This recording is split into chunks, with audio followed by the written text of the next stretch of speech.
السلام عليكم ورحمة الله وبركاته. الحمد لله رب العالمين.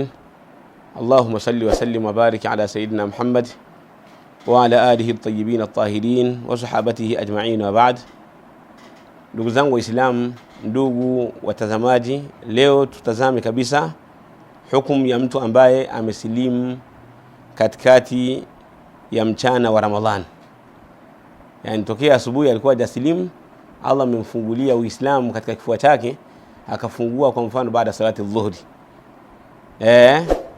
Au kwa mfano mathalan mtu fulani alikuwa kichaa, ilipofika baada salati dhuhri au baada al-asri au katikati ya mchana akawa amepona.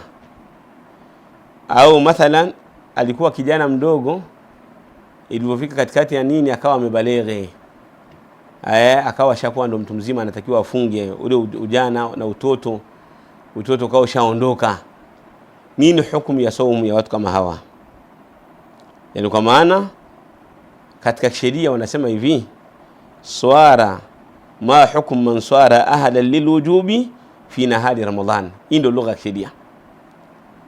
Ma hukum man swara ahla lilwujubi fi nahari Ramadhan. Ni nini hukumu ya mtu ambaye amekuwa ni mwenye sifa, ameingia kwenye sifa ya kuwajibika na mambo ya kisheria na hukumu za kisheria katikati ya mchana wa Ramadhani? Maulama wanasema rahimahumullah, itakuwa ni wajibu kwa mtu ambaye kasilimu mchana wa Ramadhani, au kijana ambaye amekuwa mkubwa mchana wa Ramadhani, au mtu amepona, alikuwa ni kichaa, majununi, mwenda wazimu, hana akili, amepona mchana wa Ramadhani. Hawa inabidi wajizuie. Yajibu al-imsak fi baqiyati al-yawm, wanatakiwa wajizuie kwenye siku iliyobakia. Wa baqiyati Ramadhan, na Ramadhani yote iliyobakia. Kwa mfano mathalan mtu amesilimu, yani amesilimu tarehe 10 katika mwezi wa Ramadhan.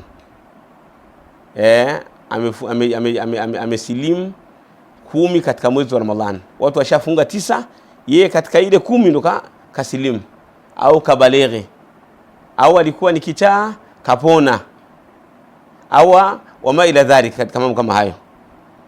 Sasa tunamwambia katika ile siku ile iliyobakia kwamba jizuie, asile, asinywe, asifanye jamaa, asifanye kitu chochote. Yani awe kama vile aliyefunga, yani kuanzia hapo ajizuie. Lakini pia na siku zinazofuatia, kwa maana siku 20 zilizobakia itakuwa ni wajibu, au siku 21 au 20 zilizobakia lazima zifunge. Lakini la tajibu alayhi alqadha qabla dhalika, haitakuwa ni wajibu kulipa zile siku ambazo alikuwa bado hajawa na uwajibu wa kufunga. Yani kwa mfano mtu alikuwa ni Mkristo, tarehe 10 katika mwezi wa Ramadhan akawa amesilimu, tutamwambia kwa kuwa amesilimu mchana ajizuie kula na kunywa na kufanya vitu mbalimbali kwa ile iliyobakia, katika yale masaa yaliyobakia atakuja kula usiku pamoja na wale wenye kufuturu. Moja. Pili, tutamwambia masiku yote yaliyobakia Ramadhani ambayo takriban ni masiku 20, tunamwambia kwamba lazima yafunge hayo masiku. Pili. Tatu, tutamwambia zile siku 9, naona zile siku zote ambazo hajazifunga kabla ya kusilimu si wajibu kuzifunga, itakuwa si wajibu kuzifunga. Wallahu ta'ala a'la wa a'lam, wa sallallahu wa sallam wa baraka ala sayyidina Muhammad wa ala alihi wa sahbihi ajma'in, walhamdulillahi rabbil alamin. Hii ni Wajawema Online TV. Hapa ni elimu tu.